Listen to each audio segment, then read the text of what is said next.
Yeah, so we were speaking about what's called hitbonenut in the beginning of prayer or just before prayer.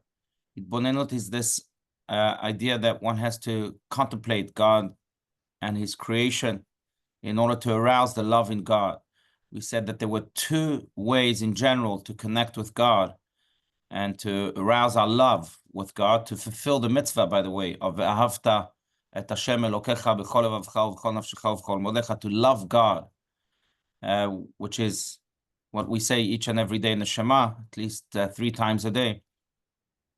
One is to just wait for that spiritual awakening, which doesn't happen too often. Remember, that depends more on God than on us. And even then, when we do have the spiritual awakening, are we going to do something about it? Are we just going to let it go by? But that's one way.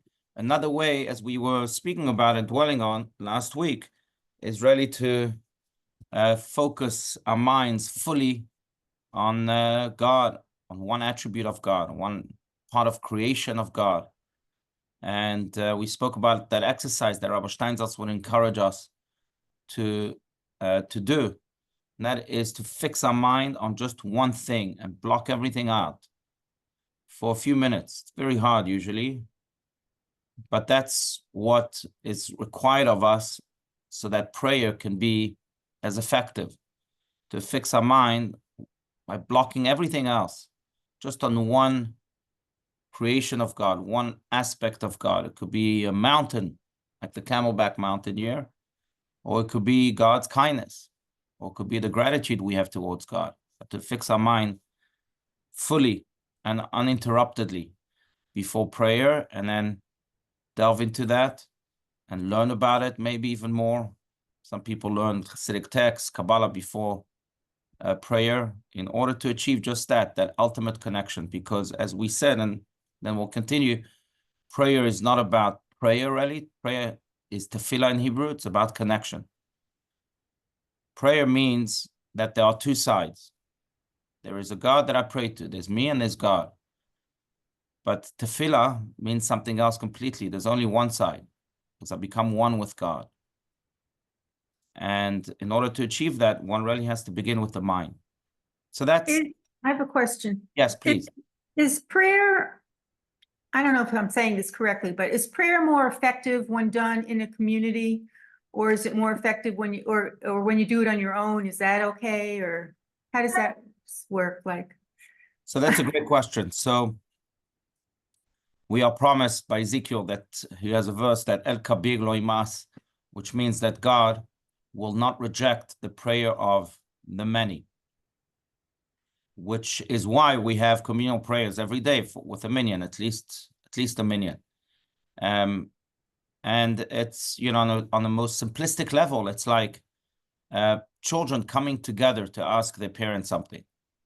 When a parent sees all of the children united coming together to request something or to connect, and a parent can't remain numb to that. mm-hmm. If it's only one person, then you know, it's easier for the parent to say, no, I'm sorry. So there is power in the many. And that's why there's tremendous emphasis on praying in a minyan. Mm-hmm. I think there's so many other benefits if you think about this. You know, many years ago, there was a book called Bowling Alone. I think it was written in the 80s, but it came to prove, and I'm deviating here a little bit, but it goes to the question that you asked. It came to prove that many of the maladies of our society is because we're bowling alone. We're very lonely, especially here in this country, in America. People are very lonely, very alone. I mean, there's a difference between alone and lonely. I would say very lonely.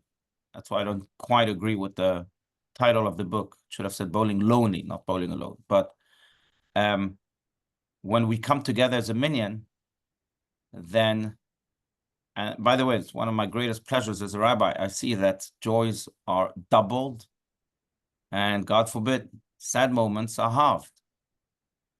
Because the power of community really helps a person overcome either his challenges or rejoice in his joys many times more.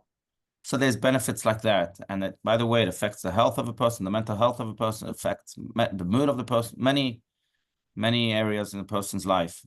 I would encourage people to read that book, but that's another benefit. But beyond that, it of course has the benefit of a prayer ascending up high. God cannot reject those prayers. According to Kabbalah, I will say that many of our prayers are actually received first by the angels. And the angels sift through those prayers. They decide, is this prayer worthy enough? Did it come from the heart, or did a person just mutter it like a robot? And only the worthy prayers are brought to the throne of glory, to God himself. Now, it is said that communal prayers, the angels can't sift through because they carry the power of community. So they go straight to the throne of glory. Now, that doesn't come to say that an individual's prayer that came from the heart doesn't ascend all the way to the throne of glory too. In fact, the Talmud says, all that God wants is the heart. And if we pray from the depth of our heart, and then that prayer, of course, is accepted and received all the way up high.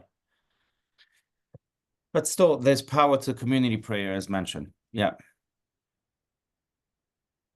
Okay, good question.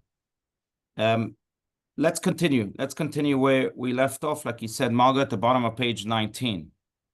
Yes. Yeah, so, okay. For truth is the attribute of Jacob. Does anyone want to read? Anyone? The bottom of the page, here, page 19.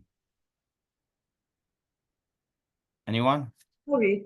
Okay, thank you. Okay. For truth is the attribute of Jacob. Truth, Tiferet, is the attribute in the 10 Sifriot that is linked to Jacob. As the verse in Micha says, you will show truth to Jacob. Who is the middle bolt? 3 bolts secured the vertical beams of the tabernacle, an upper bolt, a lower bolt, and a middle bolt. Kabbalah juxtaposes them with the 3 alignments of the Sifriot, the right, the left, and the middle. The right line is Chesed, the line of Abraham, Chesed LaAvraham, loving kindness to Abraham, Micha 7:20. The left is the line of Gevurah, that is that of Isaac, Pachad Yitzchak, the fear of Isaac, Genesis 31:42. And the middle, Tiferet, is that of Jacob, Emet LeYaakov, truth to Jacob, Micha 7:20. And in the midst of the beams was the middle bolt, which secures everything from end to end. Right. Okay, so before you continue, so just in the Kabbalist, going back to the Kabbalistic chart, if you remember, you have the 3 intellectual attributes, and then you have the 7 emotional attributes. Each of those 7 emotional attributes really belong to another side of the human body, as is drawn in the Kabbalistic chart. The side of kindness is on the right, or the attribute of kindness is on the right, Chesed. That attribute belongs to Abraham. Abraham was a man of kindness. Abraham and Sarah were the ones who received guests all the time, who reached out and tried to influence people with the belief in one God as much as they could. So they were the people of kindness, always giving and giving and giving. In fact, the Zohar says that when Abraham and Sarah were living in this world, the attribute of kindness itself was retired. It didn't need to be active in this world because Abraham and Sarah were doing the job. So that's Abraham. Isaac is on the side of justice. Isaac is the one who was much more reserved. He never left the land of Israel. He wasn't a traveler like his parents, going out and trying to touch as many people. He was digging wells. He was the one also who speaks the least in the Torah. There's not much speech by Isaac in the Torah, except for the blessings he gives his children.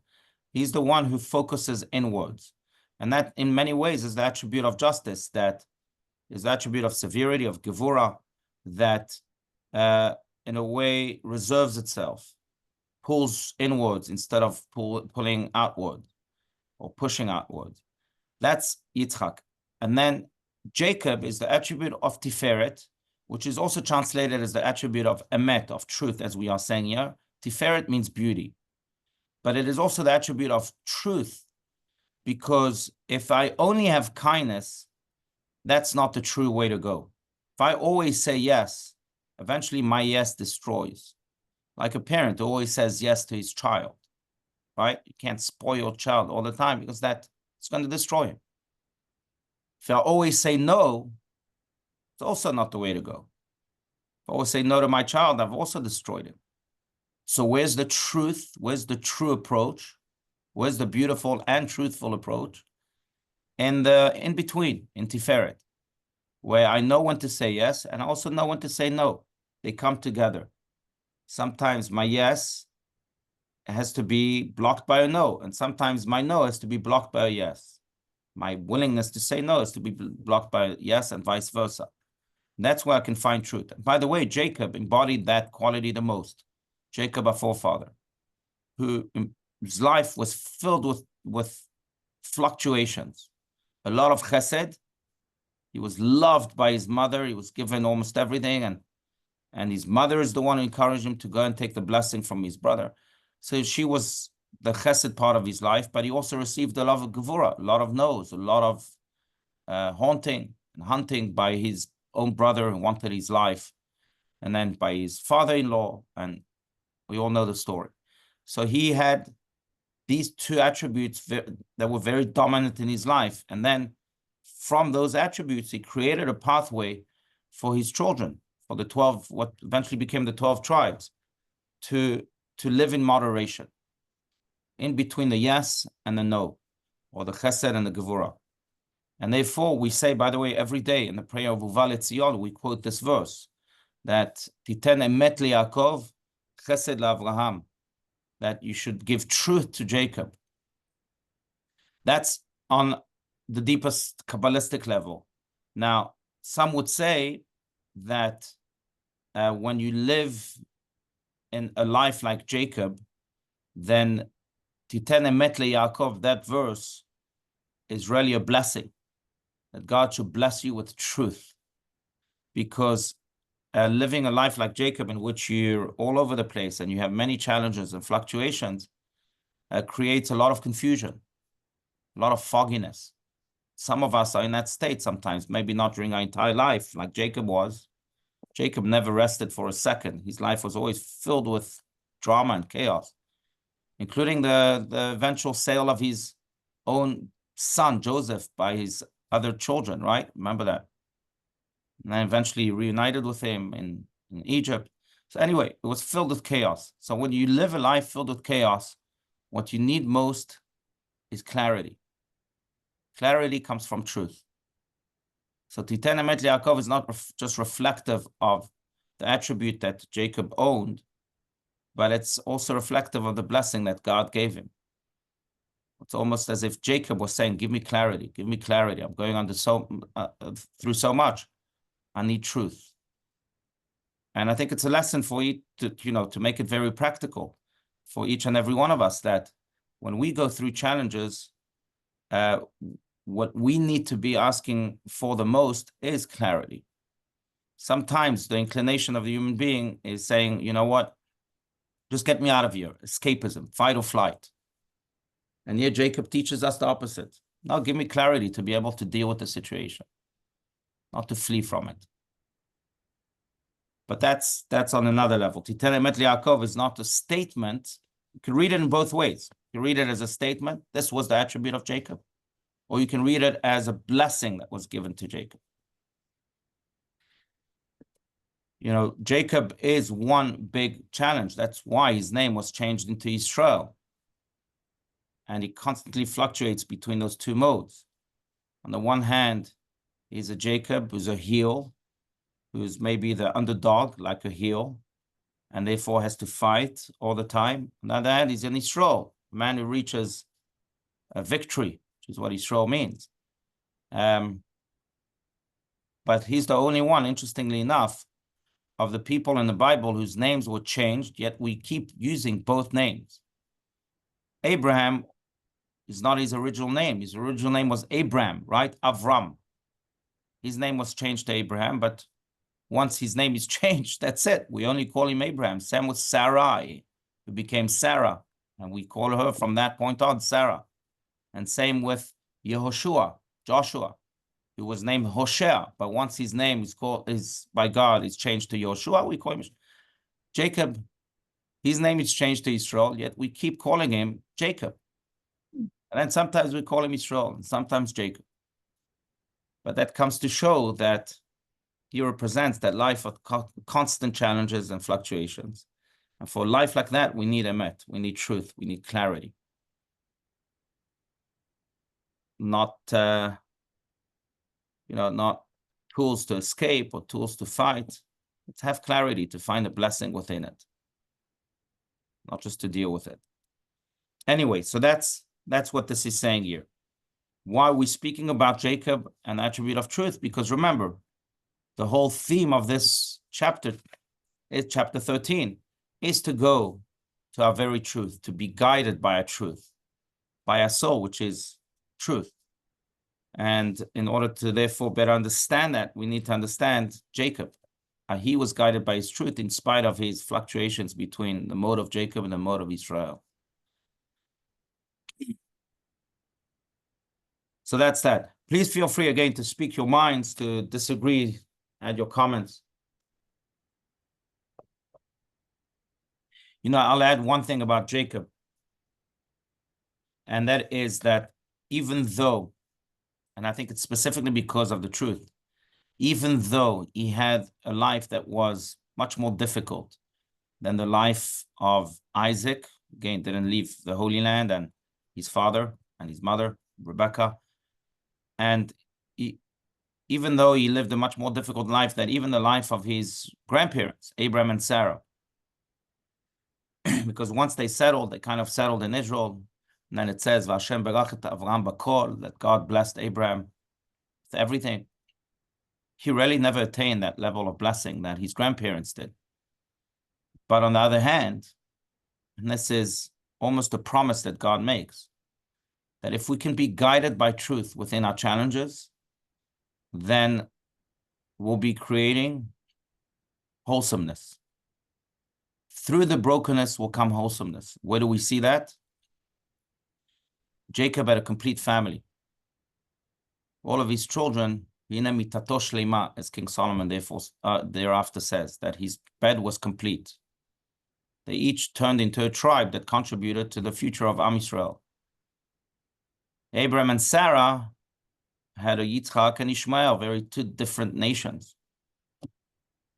There was a nation divided through their children.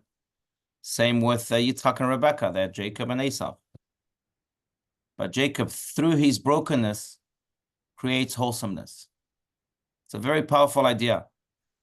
But it is because when we guide ourselves, when we allow ourselves to be guided by truth, by emet, through the challenges of life, in spite of the temptations to flee, to surrender, then we achieve a level that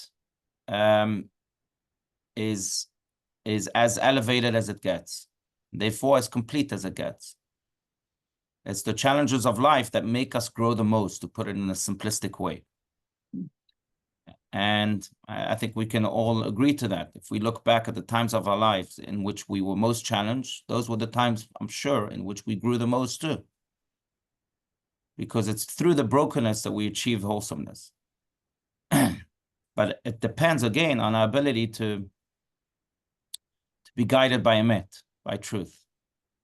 Jacob is the embodiment of that, and therefore, that his bed was complete, unlike his parents and his grandparents.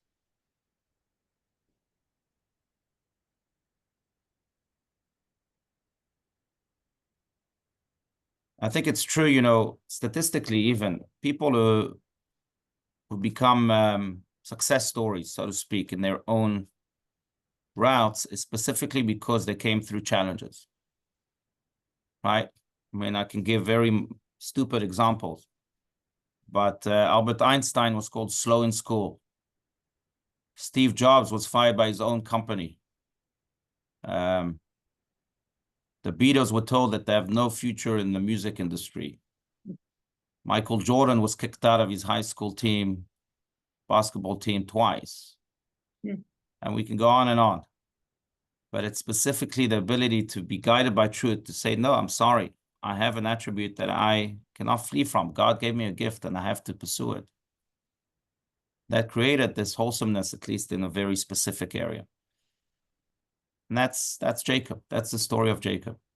It's a lesson for each of us, that even though we may be going through challenges, if we can allow ourselves to be guided by truth, then we'll achieve a level of wholesomeness that is impossible to achieve without it. I think it's true as individuals, it's true as a nation. Not that we welcome challenges.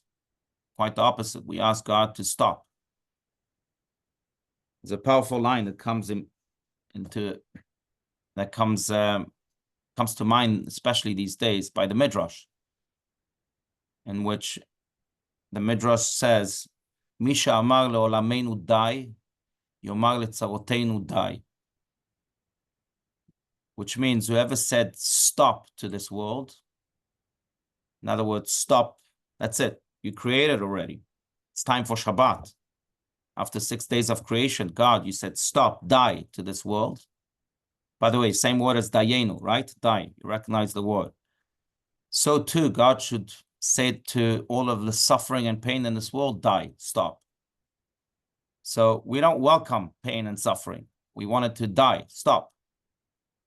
But on the other hand, if we're able, and that's the big if we're able to be guided by truth, which means to remain united, which means to focus on the soul, on what unites us, on what gives us strength, on our heritage, on the love that we must have towards one another, Ahavat Israel, which has kept us together throughout history, and many other aspects, then we'll come out of this stronger. And maybe we'll attain that ultimate wholesomeness of Mashiach. But that's what Jacob models. That's why he fluctuates between Jacob and Israel, yet he's always guided by Emet. And then he's the one who creates the eternity for Am Yisrael with the 12 tribes, creates that completion, that wholesomeness.